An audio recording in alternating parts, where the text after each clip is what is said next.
Let me know when we're live, and I'm about to press enter. I clicked the button. Send. It says, you're live. Woohoo. Hello, Troll Room. Hello. Such degeneracy. Hello, Jake. Hope you're doing well. Jake. Jake. Matthew Newman was here. I don't know if he's still hanging around somewhere, lurking. Everybody's lurking these days. You know, I really don't even know how much chat being active affects search results. The streaming stuff on here, man, I wish YouTube would push this a little bit more. Yeah, right. I wish they would push. Yeah, they just shorts is like that thing that seems to be what they're pushing the most, but it's frustrating.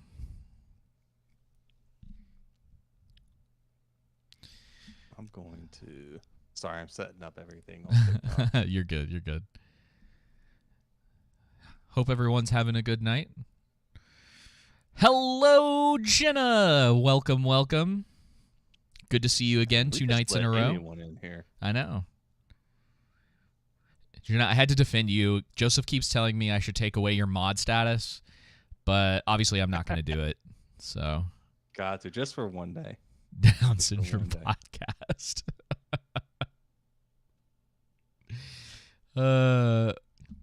We didn't even talk. We should have brought that up yesterday on Technically Stream. What's that? The thing about the neurodivergent podcast. Oh yeah, dude. You gotta create it. I need you to create that image. By the way. Yeah, that commenter legitimately, I think you won. Yeah. You know, it wasn't even. There was no pushback. Yep. You were. I just, said, "Oh, you didn't know? We're the number one neurodivergent podcast of the universe." Yeah, sorry about that, Jenna. That's the thing is, like, we try our best to straddle the line of talking to chat, but also maintaining our podcast status. I think it was definitely hard for us in the beginning because for 2 years, basically, we didn't do this live. So having to learn to, like, watch the chat and then, you know, to be honest, I was just happy to be not the person in charge of making sure everything was running correctly. It's kind of nice. It's probably the best thing about being on other people's streams is that you pretty much just get to sit back and relax. You can listen when you want to, or you can turn your ears off for a few minutes and check on stuff. Or it's very nice. It's very, very nice. You got that right. I wish there was a way for me to monitor chat. I don't think I'm going to be able to monitor from my end, even on my laptop. I think I'm going to need a extra monitor. Yeah, it would probably be a good idea. You've gone too long with that one as it is. Yeah, I'll have one this upcoming week. At least I'll have my docking station. If I have my docking station now, it would be fine. But well, whatever. Glad you liked the stream, Jonah. Yeah, we had a really good time. It's nice getting to talk with people, and you know, we were talking about it before we went live, but doing our best not to be argumentative, overly argumentative, I would say. Yes, being respectful. Yes, technically Mexican likes The Last Jedi. When he was on our stream a couple months back, he mentioned it, and I went, really? Ooh.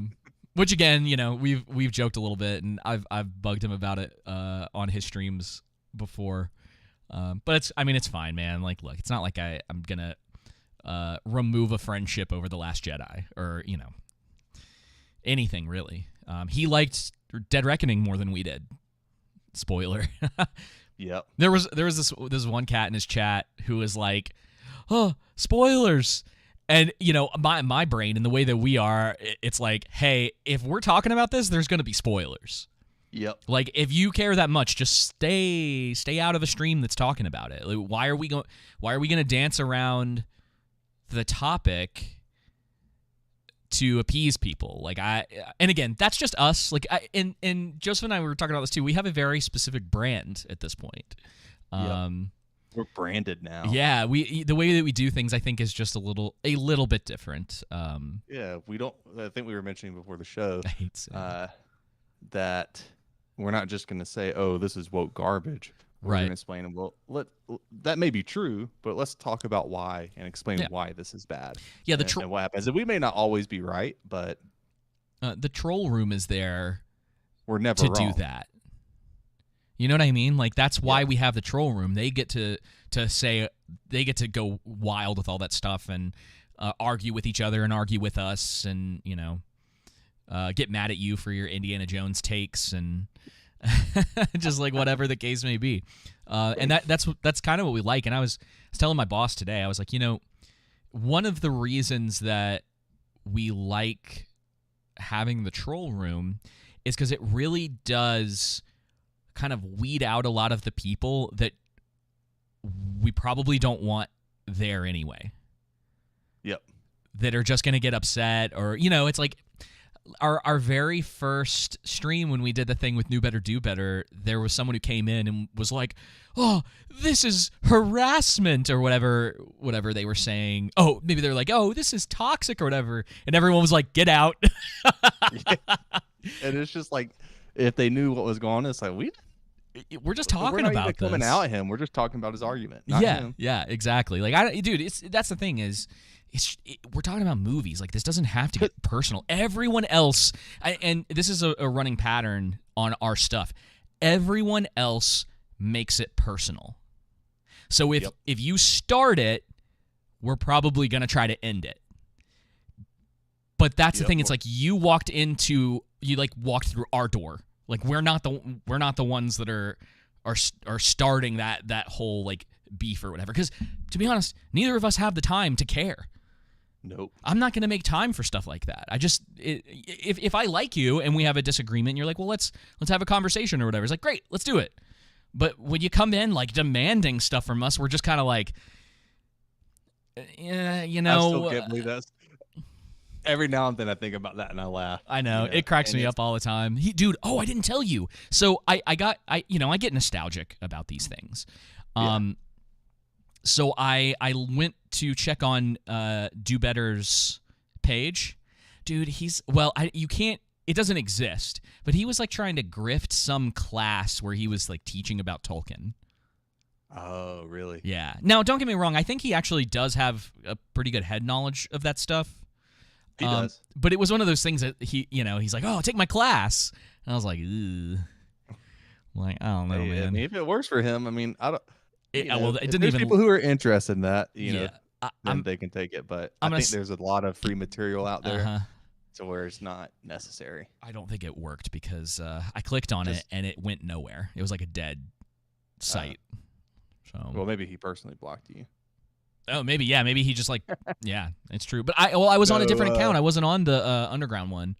I haven't even checked to see if we are still blocked on there. That's the weird thing, because I think his stuff is set up to be that, to teach you about Tolkien, his like free TikTok. So it's like, well, it's kind of self-defeating, I would say, imagine in a way. But hey, hats off to him if he makes money. I mean, one of the things, like, since we started the podcast that we've been about, even with people who come after us, is let's try and humanize them. Sure. The very first time that we even talked about him was like, hey, man, good job on getting your bag from going over to the Amazon thing. Yeah. And, we didn't realize he was popular on TikTok because we didn't have one at the time. We only had YouTube, and he had like less subs than us, and we were new at the time. Yeah. And so we were like, hey, man, you got there just having 300 subs. Hats off to you, dude. But, then from there, it seemed to, I'm sure some things can be boiled down to miscommunication, but I'm sure he's an all right dude. Like, no ill will there. I hope he succeeds in everything in his life. But as you said, if you come through our door, we're going to show up. You know what I mean? Yeah. And again, it just went back to like, hey, I've got questions about the nature of your trip and why everything points to the opposite of what you're saying. And all he wanted to do was debate us about Tolkien lore. And it's like, we're not on the same wavelength, apparently. It's like, do you not understand what I'm asking? And he clearly We don't do did. debate. But then, yeah, he's like, he just wanted to throw his like head knowledge out, and it's like, dude, I don't want to sit and listen to you talk about that. Like, that's not like Tolkien lore's not my thing. Like, I don't want to sit there and listen to you do that and be like, oh, you don't know this? It's like, no, I don't know this. Like, we never said that we were experts in this. It's like, you did. We want to talk about the other stuff. No, David, I am an expert scholar, researcher, professor with Tolkien. So stand corrected. No, no, you're right. I mean, it's like even with as much as I know the source material and I've read it and all this other stuff, right? It's still one of those things like I don't have a channel that's dedicated to it to where that's what I spend most of my time doing. I say most of my time, or even just like a weekly time doing that. You know what I mean? So quite clearly, you know, you're probably going to have the edge on me. Maybe you still may not, because I've seen some of his stuff and I'm like, well, I disagree with this here and this there and everything like that. But, and then plus my memory, bro, like I forget like Narsil and Andril, you know? Right. So, Matt was asking, do they like us? What was that in reference to? I'm not exactly sure. I don't know who likes us. I mean, people like us, I guess. So, yeah. Well, able to monitor the TikTok chat too. You want me to do it? Yeah, I'm not able to. It won't let me do it from the app. I don't have from my laptop. Hang on.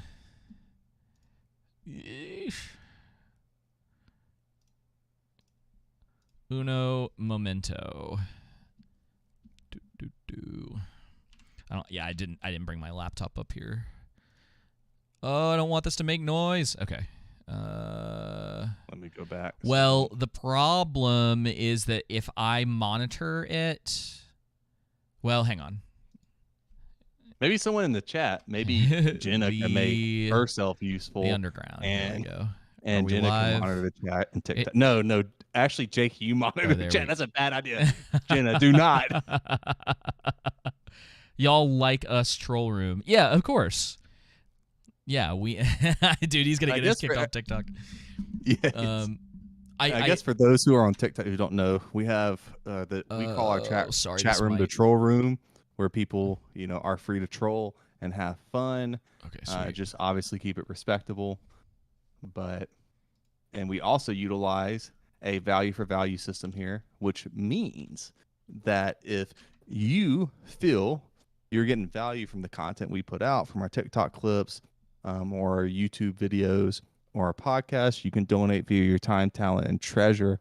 Treasure meaning your money. You can click our direct.me link, and there you'll see our PayPal link donation link, and donations of any amount makes you an automatic producer of the corresponding episode.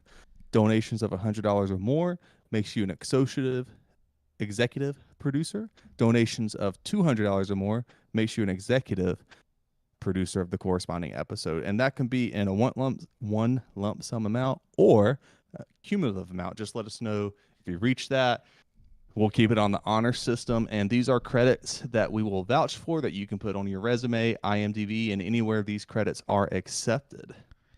And if you have any sort of talent or time to put in to help us developing our platform, whether if that's creating artwork for us, we've had some people do YouTube thumbnails, any type of audio editing, if there's any movie or show that you find interesting, sometimes on our Discord, quite often actually, we'll ask, hey, what would y'all like us to review next? So we really enjoy everyone's feedback. So that's basically the rundown of the value for value system. It allows us to keep most of our content, especially our podcast, advertisement free, and our main YouTube videos advertisement free, to where we don't have to worry about our free speech being encroached upon.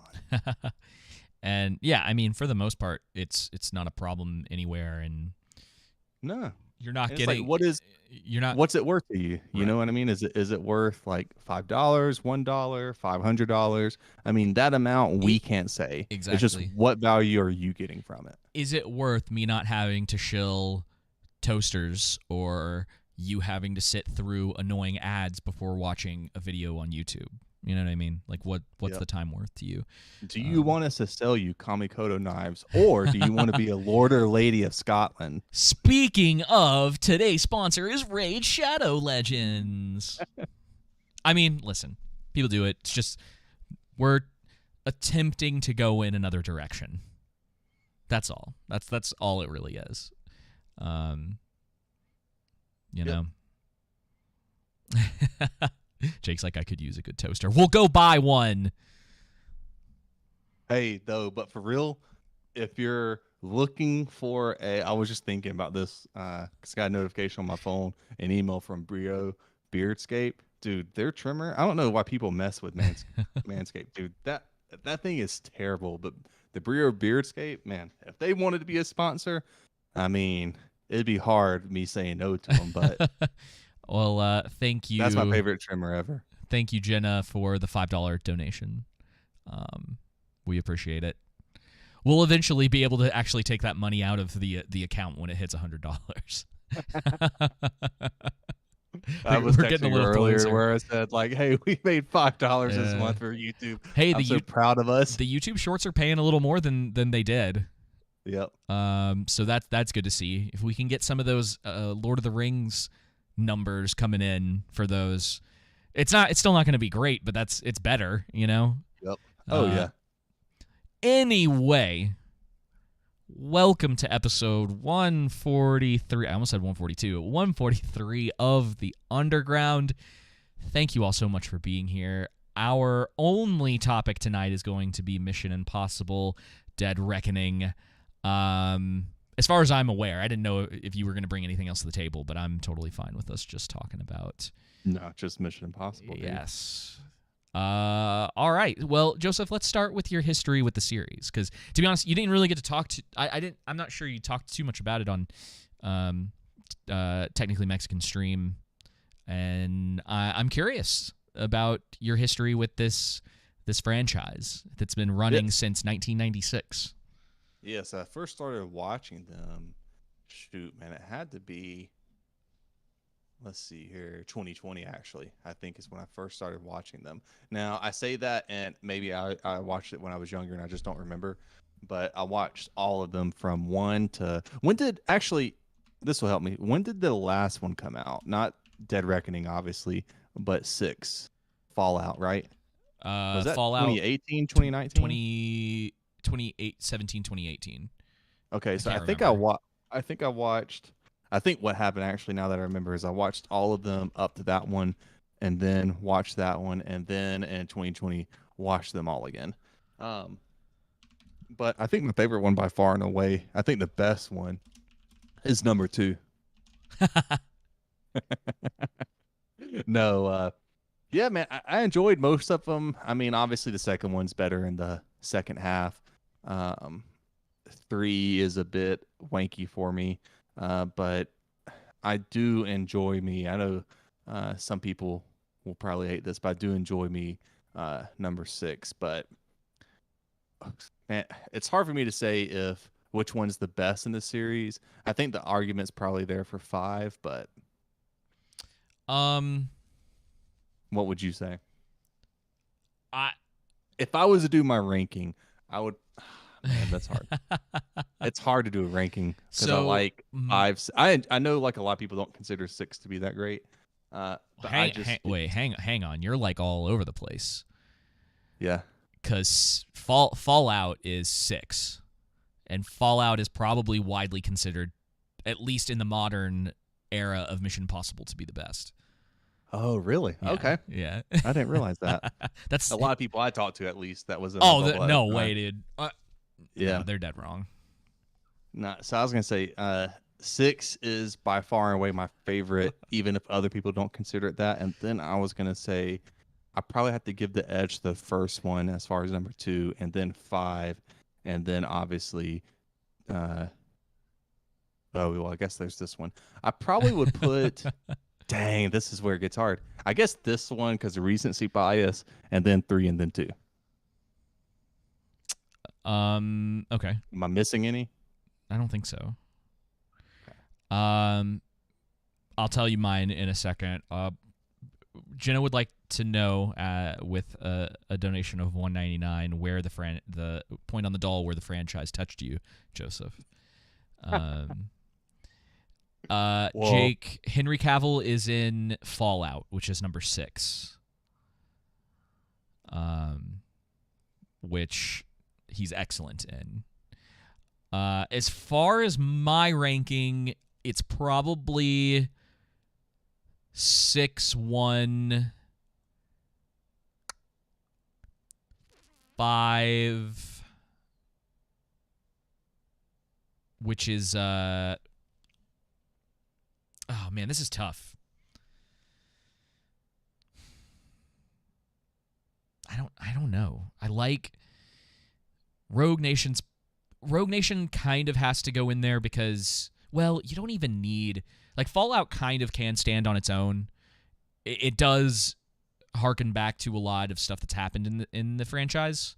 There's some really good character moments with characters from the past in that one.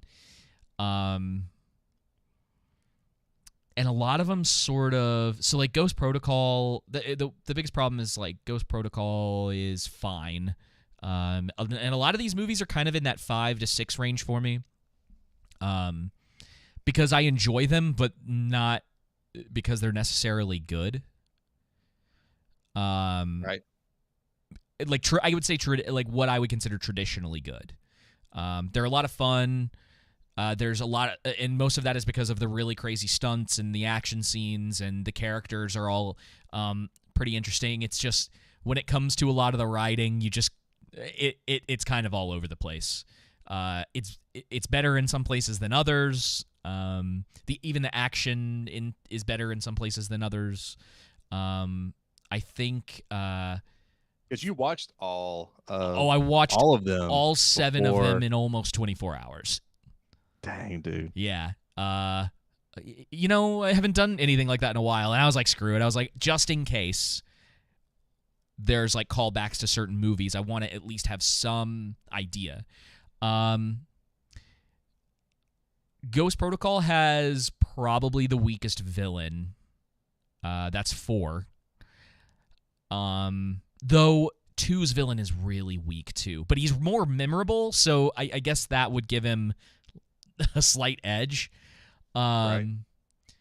2 is definitely the worst, and then everything other than 1 and 6, to a degree, can be in any order in that. They can be pretty interchangeable. I find them all to be on equal footing for the most part. I don't know if, like, I would probably put Rogue Nation, which is number 5, up a little higher just because of what it does for the story. And then I like 3 a lot because of Philip Seymour Hoffman, but he's only in maybe 10 minutes of the movie, which was a terrible idea. I think that movie would have gone over a lot better if it really had been like him versus Ethan. And he goes out in probably one of the most anticlimactic ways in the series. Second only, I think, to Ghost Protocol. And I'm going to spoil the end of Ghost Protocol, so jump ahead about 20 seconds if you don't want to hear this. The villain in Ghost Protocol, so they're fighting in a car port, this like electronic car port. So, and the cars are coming up and down and going to wherever they're supposed to be going. And he's trying to use a nuke. Or is that Rogue? No. It's Ghost Protocol. It's Ghost Protocol. He's trying to use a nuke to like reset the world, essentially. There's this running theme throughout the series where it's like the more suffering, the greater the potential outcome for the world to be better on the other side of it. That's like the kind of the ideology that runs through this like rogue group of agents throughout Ghost Protocol, right, Rogue Nation, and Fallout. And in order to stop Ethan from accomplishing his mission, he throws himself off of like the 5th story of this car park with the briefcase, when the smarter thing to do would have been to throw the briefcase off of the carport and try to stop Ethan from getting to it after that. So it was, and I remember watching it and just going like, what? I was like, I don't even remember that. I was like, I can't believe I forgot that happened. That's too funny. Yeah. So it's when Ghost Protocol came out, everyone was like, the new era of Mission Impossible, which to some degree is true. But there were definitely some things in that movie I'd forgotten were in there that was like, ooh, that's not so great. That was not a great decision on their part.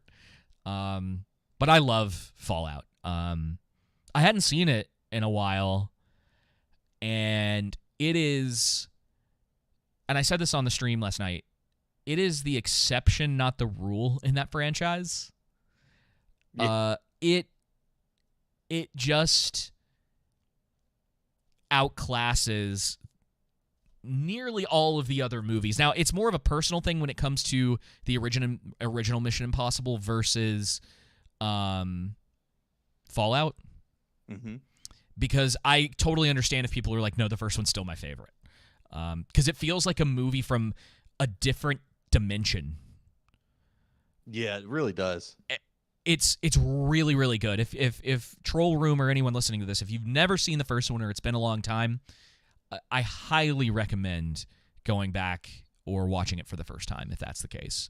It may be the most grounded of the series. Very much so. It's got like one thing at the end that you really kind of just have to be like, okay, we'll just go with it. But it's really cool. It's very much like an espionage thriller. It's not like crazy car chases and shootouts, and the big iconic thing from that is when he drops down into the room, like suspended in the room, to get the data off of the CIA computer. It's pretty cool. Yeah. And in a weird way, man, it's like you go back and watch that and talk about like a low stakes movie. I mean, the stakes are still kind of high in it, but it's not like the threat of nuclear annihilation. Yeah. So You're it's gonna remember more than I have because I haven't seen those in years. well, yeah, it's fresh in my mind. I probably wouldn't be able to if I hadn't watched them this week. But we are here to talk about Dead Reckoning Part 1, which depending on how all of this stuff with SAG-AFTRA and the Writers Guild as well. No, that's SAG. That's Screen Actors Guild. Sorry. Yep. All the acronyms. Joseph, I was happy to it was kind of a funny way that we found out we felt pretty similar about this movie because we didn't talk about it until technically Mexican stream, and I still wasn't sure where everyone was kind of going to land because I was going back and forth where I was like, well, there's things I like and there's things I don't care for. Yeah. And I found it ultimately to be kind of a mixed bag. Yep. That's exactly where I landed. For me, it's one of those movies that is a good popcorn flick. You know what I mean? Oh, absolutely. I honestly, I had a really fun time watching it in the theater. Yep. It's a fun which movie. We'll get into, of course. There was one particular scene that broke the immersion for me and took me out of it. Outside of that, I think fun-wise, you think about the pacing for the most part, the action sequences, things like that. It kept it fun and entertaining. Yeah. And some of the comedic breaks to bring some levity to it helped. But I think overall it was a mixed bag for me. Yeah, the scene that I think you're referring to is during the chase, right? When they're going around in a circle and they let it go just for a little too long, where you're like, okay, once is pretty, like once, yeah. The second time, okay, that's pretty funny. Oh, a third time? I was like, okay. Yeah. Yeah, especially like if you were going to do it, I don't think it should have been done at all. I think they should have just kept it going.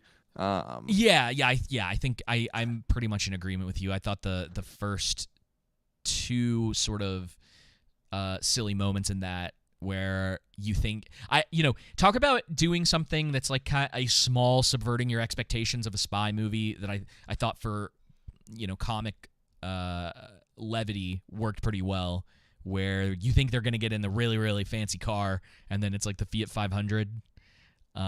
Which, and for those who, before we continue, for those who are new to our podcast and who are watching on YouTube or TikTok, when we talk about movies, as we said earlier in the stream, we're going to spoil them. That's what we do. We're going to review the entire thing. So just as we go forward, just be aware.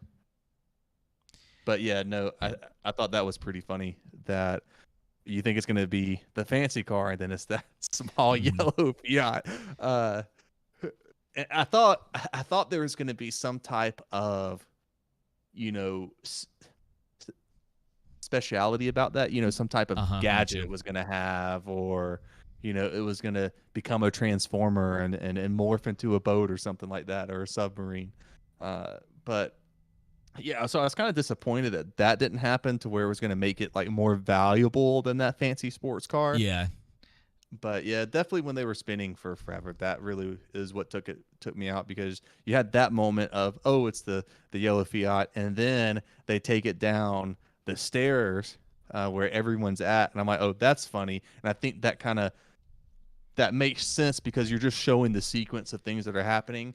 But then once it gets to the part to where the villain is in the Hummer, and then Tom Cruise and what's her name, Grace, or I should say Ethan Hunt and Grace, just spin around in circles for forever. It was just like, oh, come on, guys, like you missed me with that one. Yeah, just there are definitely it could have been a tighter movie overall. I think the opening, they spend a little too much time before you finally get to the opening credits, which are still great. It's one of the things I love about the series is the way that they do the opening credits, where it's like you're getting little pieces of the movie as in the credits. Yeah, as the stuff is like going on. It's a cool thing. You don't see that in anything else, really. No, you don't. And I guess starting out in the very beginning, before the movie played, what'd you think about the director and Tom Cruise in that opening? So I didn't realize that they had done that for Top Gun Maverick, because I didn't see it in theaters. I didn't see it in theaters either, so I was like, but apparently they had like a 2 or 3 minute thank you in that, and they had at the beginning, and ultimately I'm pretty like neutral on it, though I would just prefer to get straight into the movie. I don't really need that from the actor and director. I think you can do marketing material that is them talking about how thankful they are for the fans, and for everyone coming out to see their movie and supporting them. I think that's probably the more appropriate way to handle it, because that gives you good press as far as I'm concerned. And it gives you goodwill with people who are potentially interested in seeing your movie. Right.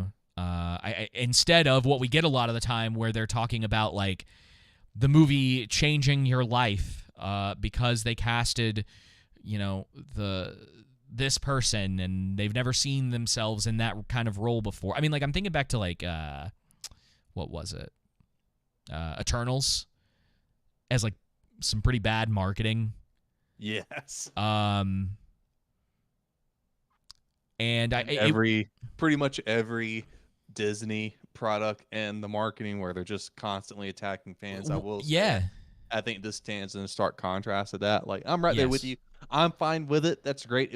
I thought it was a nice touch. Hey, thank you. Like, that's fine. No problem with it. I've been fine without it, and it been used as marketing material in that way. But, I think it stands in stark contrast to everything pretty much we're getting from Hollywood right now, where it comes to TV shows, movies, a constant attack on fans. So I think credit where credits are due. You know what I mean? Yeah. Matt Newman in the troll room mentioned the reboot of Charlie's Angels, where they do you remember this? It was like a meme going around where they're like, this movie wasn't made for men, and then the other one is like, why is no one going to see Charlie's Angels? Birds of Prey. Yeah, that was another one. It's this whole thing that they're doing where it's like, And Marvel's obviously the biggest example of this, where you had a massive fan base that got multiple movies to $1 billion. Endgame is over, and they're basically just throwing middle fingers to their fans after that. Dude, like they're like, we don't want you anymore, you know? Yeah, and on that line, the consequence of that, do you know what the last truly Disney movie is that made over $1 billion? I know. Purely Disney. Disney. I heard this recently. It was Endgame. It was Endgame. Okay. Because Avatar is a Fox holdover. Because Disney bought Fox for like nearly $74 billion. But yeah, so Endgame, that came out in 2018? Yes. Was the last Disney movie that made over $1 billion. May of 2018.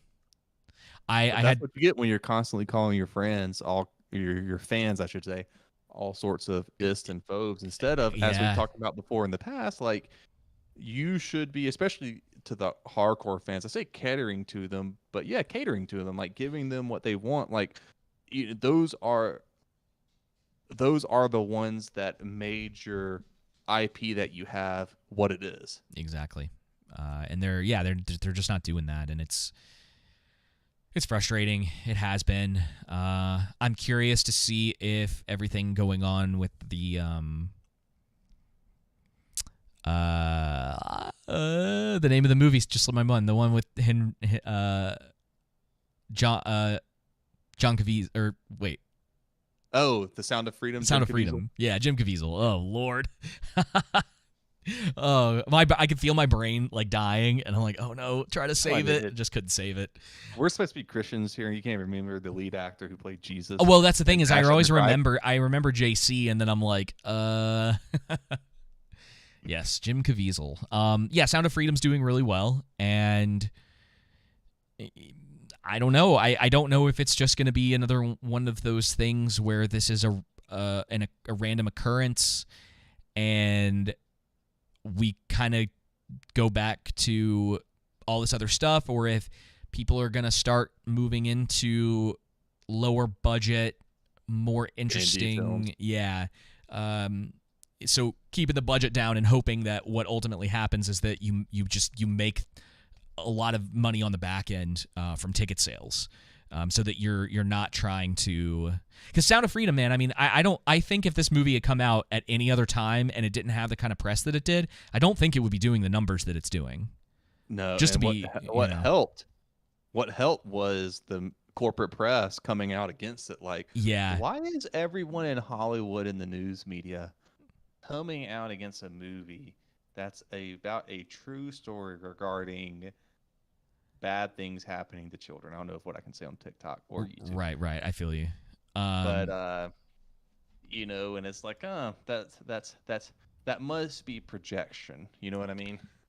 Yeah, it's definitely possible. Something nefarious about it, to say the least. But I mean, I think so. All of that to be said, with them opening the movie up, saying, "Hey, thank you for being here. We appreciate it." I was fine with it. Yeah. I don't think that Tom Cruise looked fat, like was mentioned last night,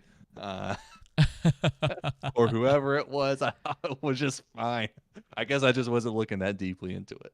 Yeah, I don't know. I've seen some like. Yeah, I don't know, man. I'm glad that it's doing well. Don't get me wrong. I just, every time stuff like this happens, I'm always just a little cautious about what it really means for the industry or whatever the case may be. Right. We get a lot of the stuff that happens. It's sort of that, flash in the pan moment, and then we're kind of just back to the same old stuff. Because Sound of Freedom was a holdover from Fox as well. Mm-hmm.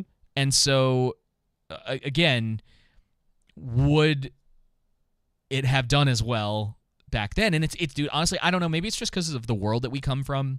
But everybody in our circles has been talking about the subject material from that movie. Sorry, we are trying to skirt around some of this stuff. The subject material of Sound of Freedom for a very long time, and it's weird for me, and to wrap my head around a little bit that there were a lot of people that were like, oh, I'd never heard about this before, and it's great. Don't get me wrong. It's awesome that people are coming to this realization. The only thing I'm saying is I was like a little taken aback by like how many people were like, oh, I had no idea this kind of stuff existed, and it was like, dang.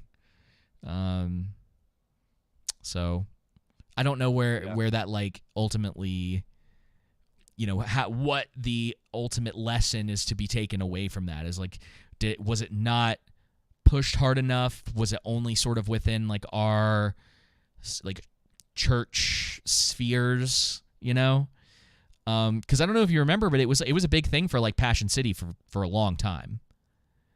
Like that was their big push, was ending trafficking, essentially.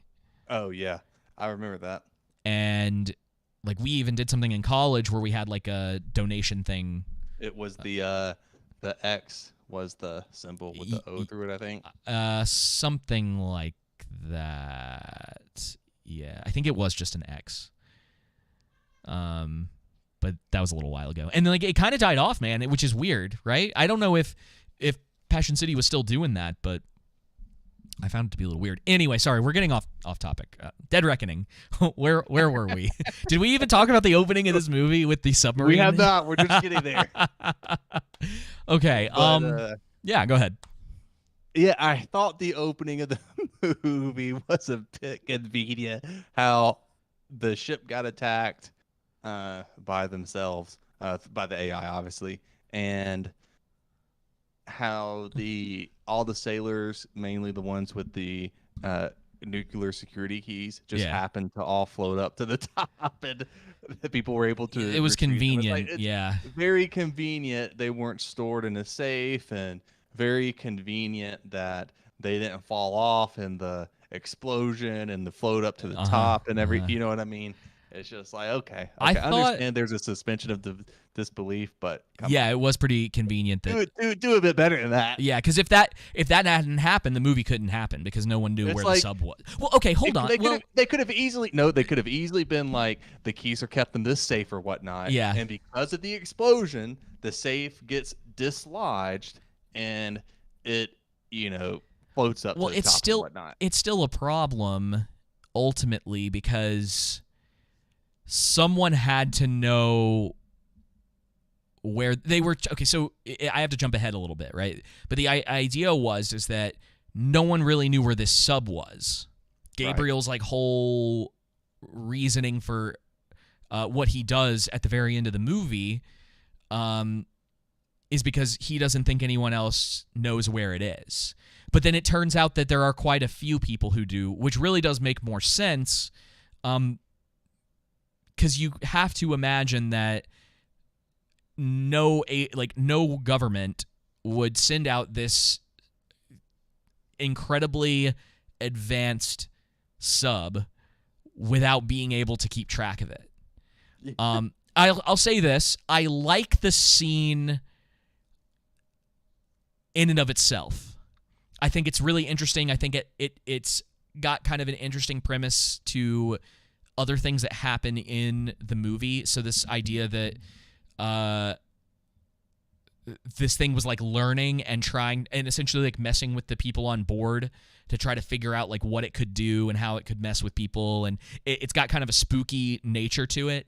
I thought all of that was really, really good, but you're right. There's a lot of stuff in it that starts to fall apart after that because I'm pretty sure we have a scene. It's either because there's a scene with Ethan and a random agent that we don't ever see again. But I think is that after? Oh, shoot, dude. This is the problem. There's a lot of stuff that happens pretty early on. Yeah. And my oh, man, I already done forgot about that agent. Yeah, is that what happens? Or is that, Which maybe that's talking about like so the delivery guy comes in and you think it's just a delivery guy and then it turns out that he's like being tested to join the IMF. The pizza guy. That's why I was calling him in my head. Yeah, and Ethan Hunt comes out of the shadows, and they have like this kind of weird interaction. And I'm like, this is the way that you wanted to portray him training people? And I know that they were kind of trying to go for a lighthearted thing, which again, I think that it's kind of 50-50 in this, whether the jokes landed or not. And maybe that comes down to a personal thing. This didn't really do it for me. And anyway, he gets the message that Elsa, who has been in the previous two movies, has once again gone rogue. And got herself in trouble. Yeah. Wrote. And she's got half of the key. I don't know if we ever... I think there might be a throwaway line in the movie about why she did it.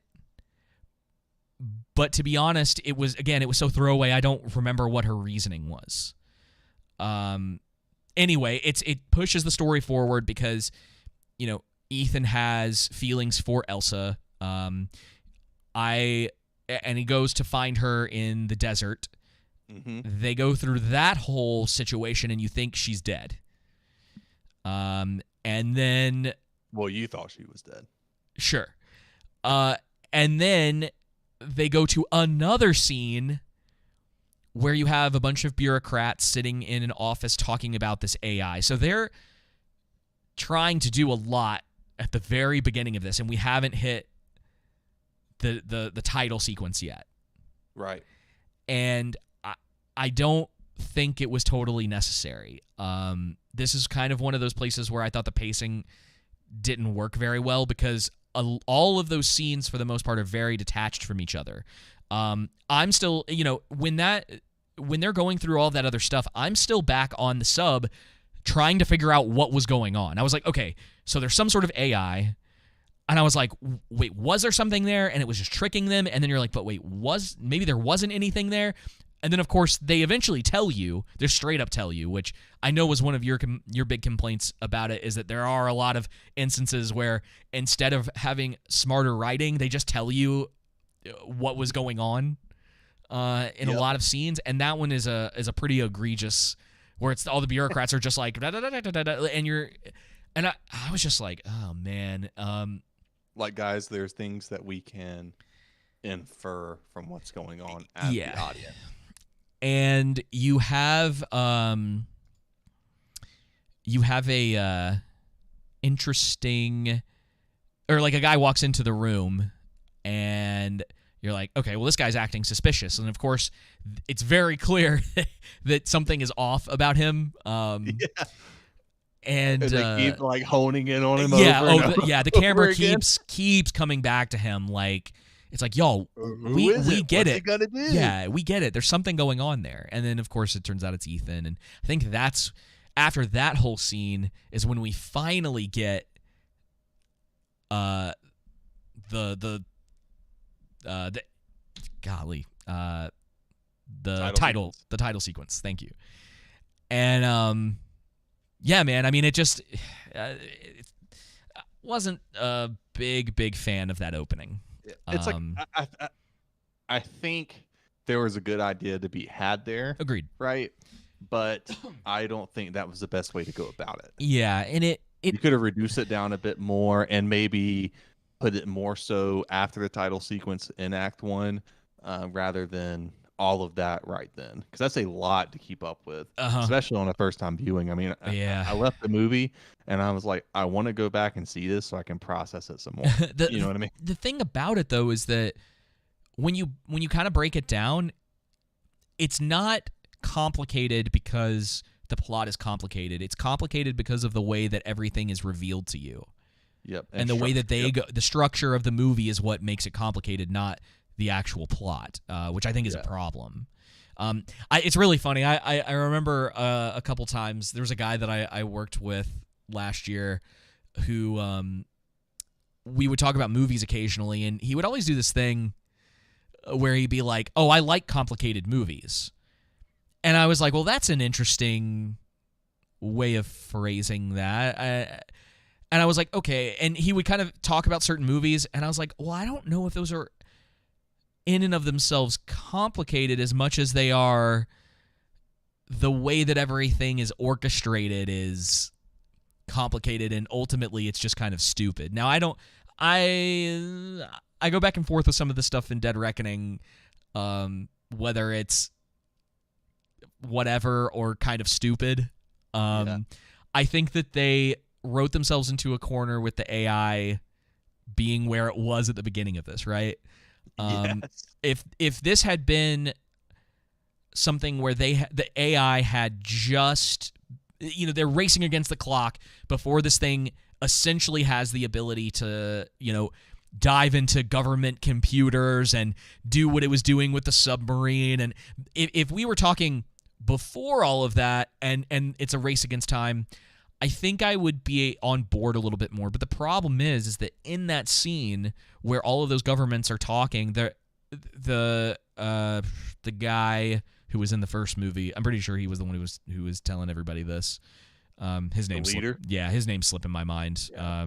But Kirk something. Yeah, Burgershaw or something. He basically tells everyone it's like, well, it's already been through all of the governments of the world, all of their computers and information and all that. And it's like, wait, what? It's why aren't y'all dead? And their excuse was it just went dark. Yeah, it's That's what they said. It learned everything and then just stopped. Yeah, it's like, and it's buying time. Why? Like, what's its motive? And that's kind of the problem. And I know technically Mexican thinks that it's a like a red herring, and so the entity is not actually this like all powerful AI, but there's somebody behind it. We'll see. I don't know. I think that's an interesting idea. I don't know if it's actually true. Yeah. This, I would say, I hope that it is true, because this movie seemed very generic type of spy film, so to say. Yeah. And I think maybe if part 2 releases, that will make me like part 1 more. You know what I mean? Maybe it's one of those things that ends up happening where part 2 comes out and you're like, okay, all right, now all of this makes sense. But I guess without having the complete picture, I mean, I just don't think it's going to be a red herring, but I'm hoping it is. Yeah, me too. I'm interested to see how they're going to resolve the entity plot line. But who was your? Go ahead. I was going to say this real quick. Just speaking of the entity, because this came up today when I was listening to No Agenda. I found out that there are a lot of people in Hollywood who refer to AI as the entity.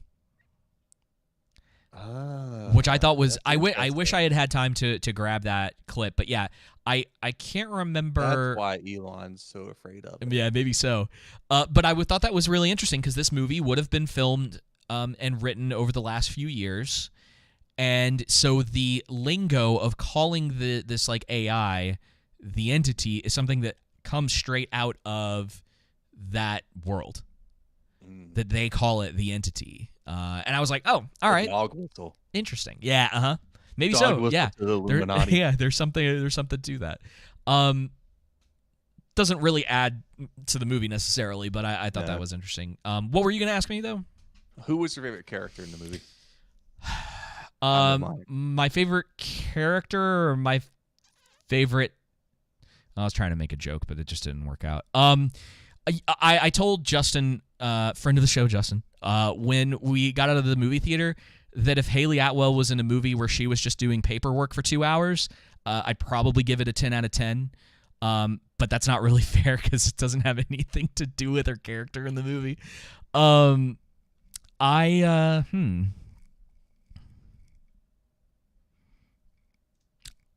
don't know, man. I don't know if anybody from a character perspective really stood out to me in this one.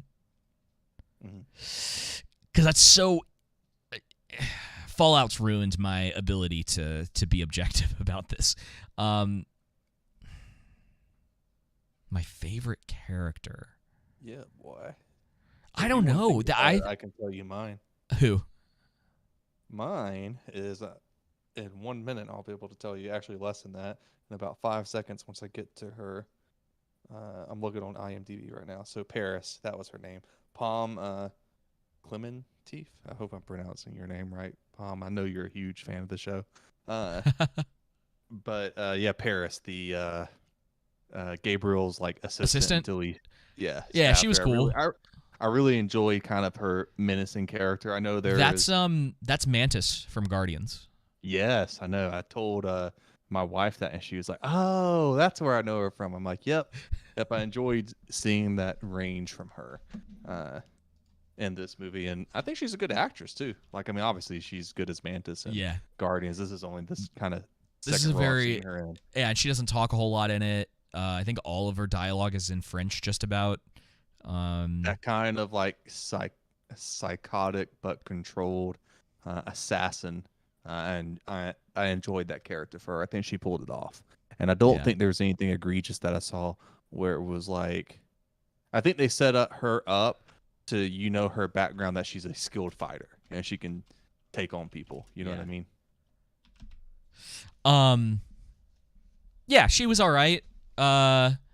I can't really complain about her. I mean, there are things that I liked about certain characters. I liked the idea that Gabriel, and I wish they had been able to push this a little bit more. Like, he had a bigger following of people. But I do like the idea of almost a technology cult that worships the AI and believes that it's that it's infallible, that it's essentially reading the future. They do that with him, but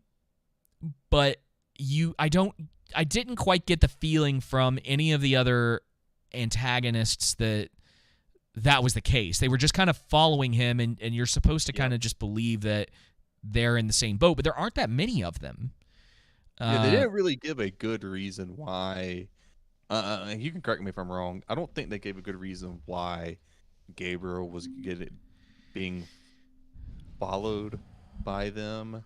And again, I don't remember Mission Impossible 1, so I can't remember really. He's not in it. That's okay. So the whole Gabriel thing is a complete recontextualization of the series. Okay. Because everything that they talked about as far as Ethan's past allegedly happens before the first movie. And I'm not a fan. I don't think you need to do stuff like that.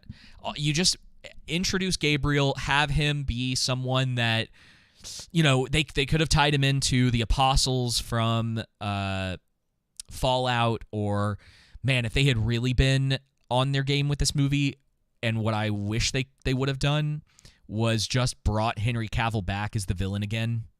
Oh, that would have been awesome. Because they were, I was listening to some other people talk about it, and I sort of remembered what happens to Cavill at the end of Fallout. But the way that it was described, I was like, oh yeah, they couldn't bring him back. Well, after I watched it, I was like, there's enough doubt. It's like enough, and these movies are sort of outside of the realm of reality just enough. And I don't think people really would have cared one way or the other if the movie is like going on, right? And it's like, oh, there's this cult that is popping up, and they're worshiping this AI that is seemingly able to do a lot of these things, and we're really worried about it, right? And so Ethan and his team, Else is there from the beginning. There's not, they're not doing this whole thing where she's like running off. Like there's all those pieces at the beginning, right? That's just kind of not. Yeah, but they it's a little bit of a tighter opening, and the whole thing is like, all right, what's up with this cult? What's up with this cult? And then let's say halfway through the movie, you get Henry Cavill. He's got half of his face burned, and he just like comes out of the shadows. Dude, I would have lost it.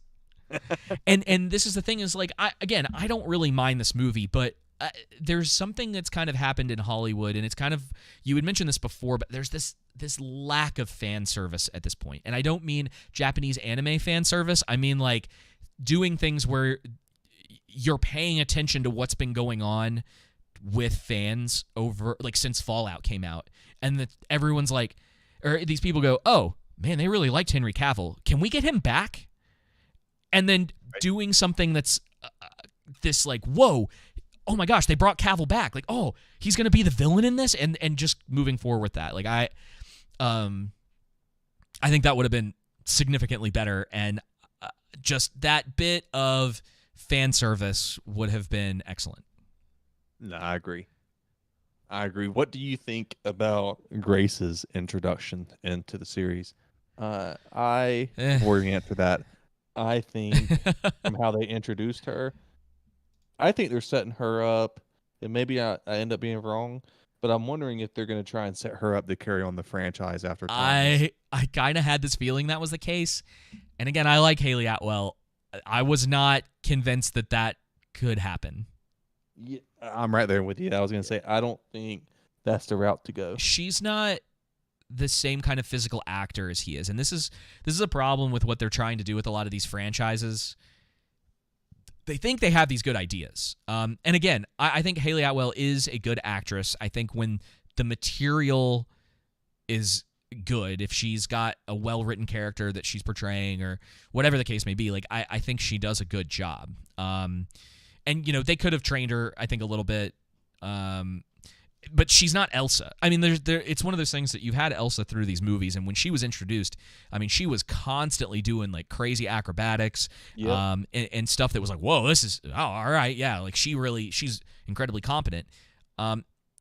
Grace is kind of just in the movie. Everything is kind of happening around her.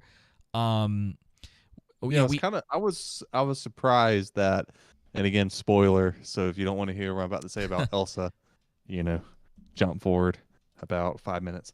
But I'm surprised that they killed her off and didn't go with Elsa as kind of continuing, Ethan's Hunt's legacy. I'm assuming if they're even setting Grace up to take over after him. But that's the impression I got from the film, is that, she's going to, we haven't ever had anyone be introduced, like spend 20-30 minutes introducing a character into, the IMF.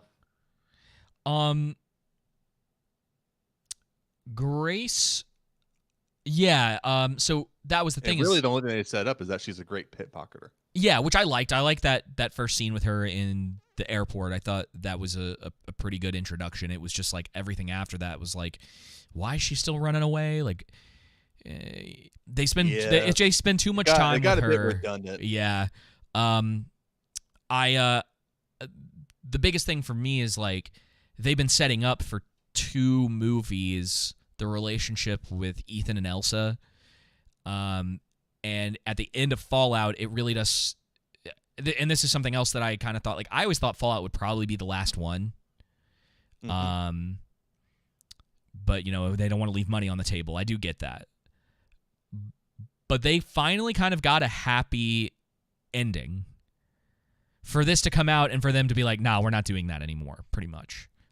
And she, like Elsa, all of the character development that Elsa has over the previous 2 movies is just like pretty much wiped out in this one so that she can have a stupid knife fight and die. Yeah. And I was just like, it didn't feel earned in any way. Felt kind of like we don't know what else to do with her character, so let's end it here. It didn't seem like, as you said, earned and natural. And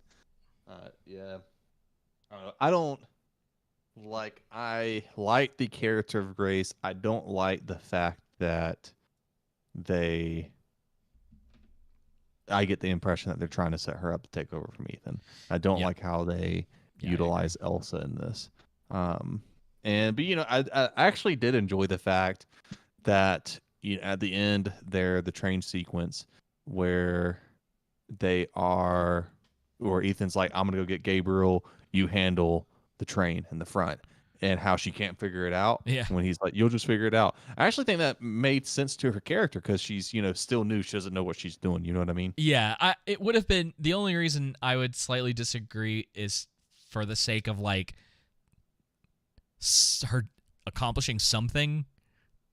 Right. Like he, well, if at this, yeah, but I don't. It makes sense with her character. Yeah, I don't know there what I'm trying to get at is that like she doesn't really have a lot of development in this. Everything's kind of Yep. forced on her, and then she makes a decision kind of because she doesn't have another choice. You know what I mean? Right. She could have walked Except for away. the choice of well, that's what I was about to say. To where she could have walked away, and the 100 million times she said, "Is Ethan Yeah, here to help me? Is he not?" but they Is already they run said, around in circles. yeah, they already said like we'll just find you. Like you can run away, but you don't really have a choice except to do this now. Right. And so it And it kind of that part kind of makes sense because now it's like all these other governments are going to be coming after you, right. as well. So I don't know, man. I just again with most of the characters in this, I'm just not super impressed. They brought the White Widow back, who I liked in Fallout, and to be honest, they sort of I wouldn't call it character assassination, but she's supposed to be this very smart, very well organized broker, essentially. She's a very competent woman. And in this, she kind of gets just thrown under the bus a bunch. Like, she's there, and it's like they brought her back because she was a recognizable face from the previous movie, but her role could have pretty much been taken over by, I think, anyone, and it wouldn't have changed anything. yeah, I didn't think they utilized her very well. I do like Ving Rhames in this. I like him in all the movies, though. It's just kind of fun to see him. He's literally been in every single one of them. yep. And for him to be I thought it around was that a bit long. odd how like he was there and then he just had a hard exit. Yeah. Exit here to the left, sir. Now. And it's funny because that It made me worried. I was like, does he have? Is this like a COVID thing? Like because it was filmed then, or is this like no, I think it just something with his health, or is this just how they this... just wrote him out of the rest of the story so that they didn't have as many characters to work with at the end. You know what I mean? Yeah. Where it was like, oh, it just would have been one other character to keep up with in this final action scene, this big set piece. And he was basically like, I have to go into hiding. He literally pulls like a Thor in Age of Ultron. You remember how like Thor, and it's a little bit different because I think Thor comes back at some point, but it's kind of a similar thing where he's like, I have to go away and you won't see me for a while. And so it's basically like, we'll see. He's like, he might as well have looked at the screen and been like, see you guys in Dead Reckoning Part 2, and then walked off. Something like that. So, but I like him in this. I like that he's got that really, really close friendship with Ethan at this point, that they're more than just co-workers, if you will, because they've been through so much together. I think that they at least have that. Simon Pegg is back doing Simon Pegg things. I don't really care one way or the other. Like, I'm pretty neutral on him. Mm-hmm. That was What really. do you think of the action sequences in this movie? They're pretty good.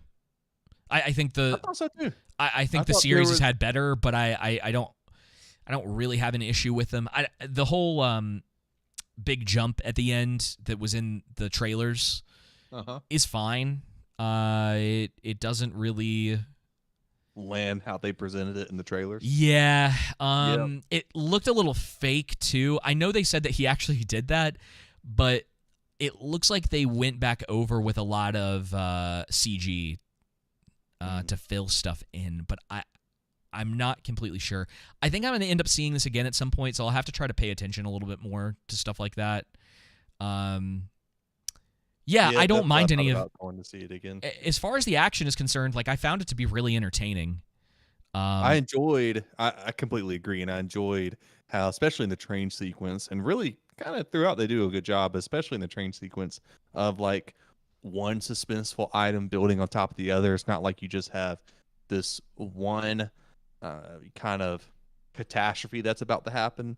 There are multiple levels of drama going on in suspension, tension. Now the train's off the rack. Well, Gabriel's loose, and his assassins are on board, and there's multiple things that they have to handle in one go. And then it's the cart. He blows up the bridge, and then the train they have to stop the train, and now it's off the tracks, and it's like, uh, crashing one car at a time.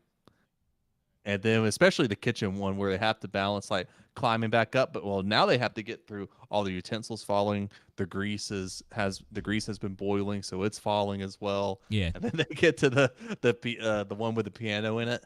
I thought that was Yeah, the train stuff, and again, it's fun. I mean, it's one of those things that's like it's nothing. It's kind of nothing new because it's very similar to something that happens in Uncharted 2. Like the opening of that, there's a train that's doing almost the exact same thing, and you have to hop your way out of it before it like falls off a cliff. But yeah, I mean, enjoyable. I think the part where they're on the train and they go into the kitchen, that was pretty entertaining because I kept going like, oh, because there's like the hot grease everywhere and or the hot oil, and you're like, oh shoot, yeah, but at the same time, I was like, that would have been a hard one to get by. This again, this movie kind of falls into that place with Ghost Protocol and Rogue Nation, where they're all about equal to me. And like I said, Rogue Nation might skirt out the other two just a little bit. So Dead Reckoning probably falls pretty much in the center as far as the franchise is concerned. Yeah, it's probably like a 6.5 or so. I mentioned on Technically Mexican Stream, I was like, I'd still tell people to go see it. Yeah, it's a good popcorn flick. Yeah. I think it's worthy of your money in the movie theater. Like, it's not it's fun. Bad movie. It's a fun movie. Yeah, you'll have it's a roller coaster ride for the most part. And if you liked the other ones, you'll probably like this one too. It's kind of what it comes down to. Yeah, I think for the most part, people will enjoy this movie. I don't know, man. You got anything else? No, I think that's about it for me. I'm trying to remember if there was anything that we forgot. Oh, there always is. There always is. I don't have the movie sitting right in front of me, so it's hard to really go through it. And there was a lot to digest, not because again like that it was complicated, but because there was a lot that they put in it. Hey, at least the sound was good in this. I know it's a weird thing to talk about, but there's been a really bad problem over the last few years with sound mixing in movies. Tenet was notorious for that. Across the Spider-Verse had some pretty bad sound mixing that they fixed. To give them credit, they did fix it, but at the same time, it's like, why didn't you guys catch this before you put it out? It's like no one watched it in a theater and was like, huh, it's a little quiet in certain places. Like, I don't think it's supposed to be like that. I enjoyed the fight scene between Tom Cruise and Paris and Gabriel's other henchman. Oh, when they're in the little in the alleyway, the cinematography in that. Oh man, that was it's pretty cool. Superb. Yeah. I mean, a lot of the camera work in this is good. That was a good scene. That's probably my favorite scene out of the entire movie. Okay. I like too, like how he spares her life, and then at the end, Gabriel's like, I have to terminate you because you're going to betray us because he spared your life. Yeah, and I thought that was kind of an interesting. See, and that's the thing is Gabriel. I don't know if I would call him my favorite. I did think he was very interesting, and it was an interesting idea that I don't think that they fully committed to. Yep, I agree with that. I did think it was a bit,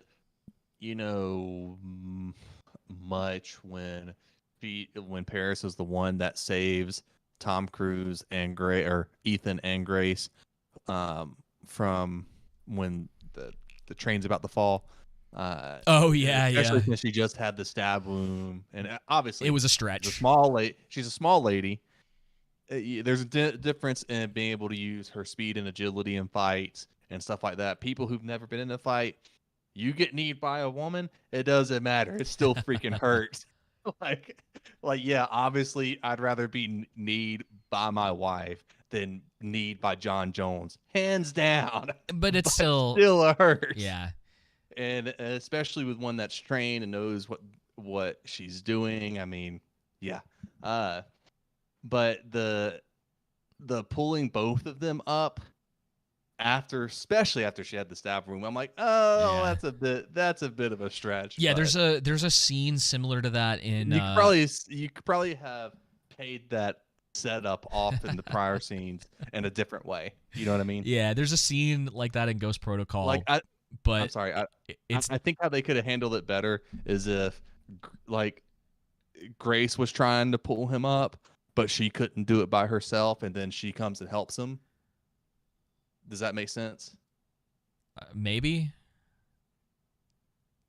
Like if somehow Grace would have made it to the top and she's having to save Tom, but And I don't know. and then But she got I got injured you. or Yeah, something. yeah. Yeah, and then she's trying to pull him Well, up, and then Paris comes and helps. But anyway, you're talking about Ghost Protocol right, and a 'cause scene like that. yeah, it's something really similar where Tom Cruise misses the jump and oh my gosh, his name is slipping my mind. Hawkeye. Jeremy Renner. Yeah. He grabs Tom Cruise, but he's not like hanging out of the building, you know? He's still pretty much in there, and then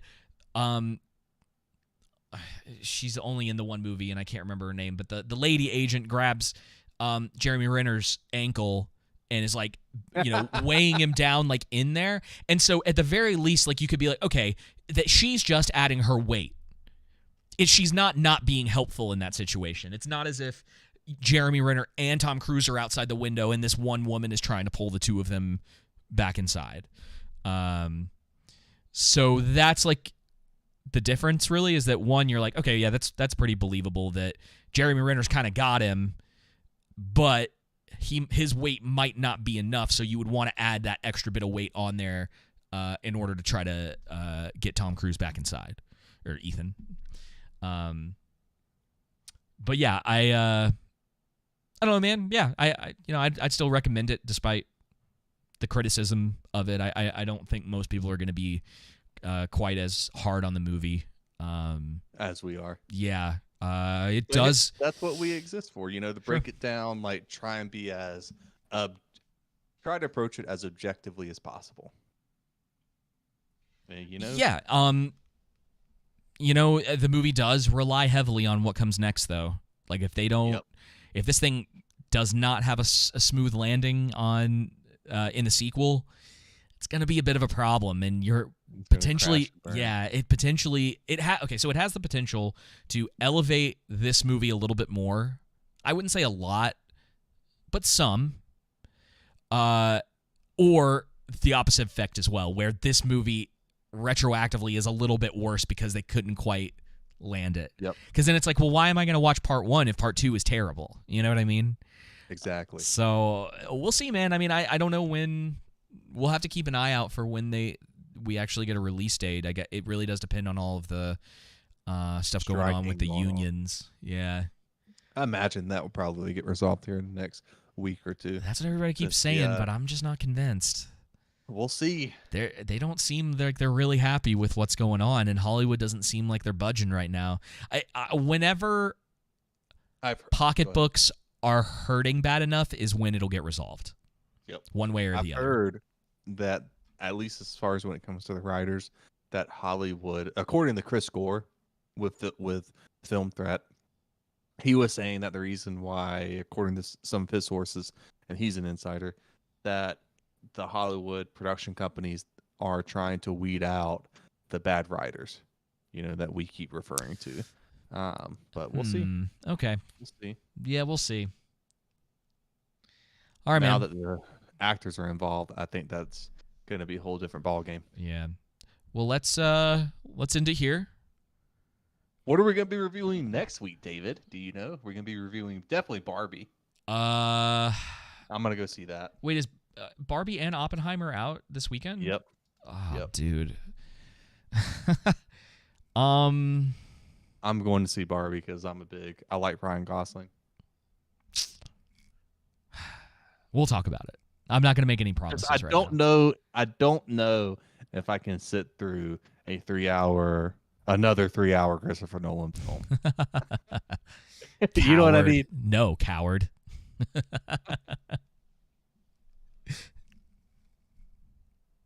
Do it, coward.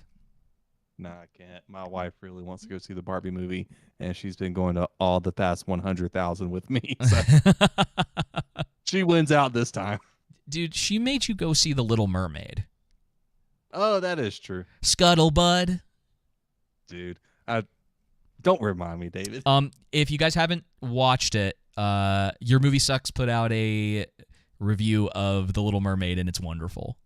Yeah, Little Mermaid makes this movie look like a complete masterpiece. It does, yeah. I agree. And all I've seen is a 30-minute 10 out of review. 10 Mission Impossible. Well, thank you guys so much for joining us for this week's episode of The Underground. We will be back next week with more entertainment deconstruction and news and so on and so forth. But until then, y'all take it easy. See ya.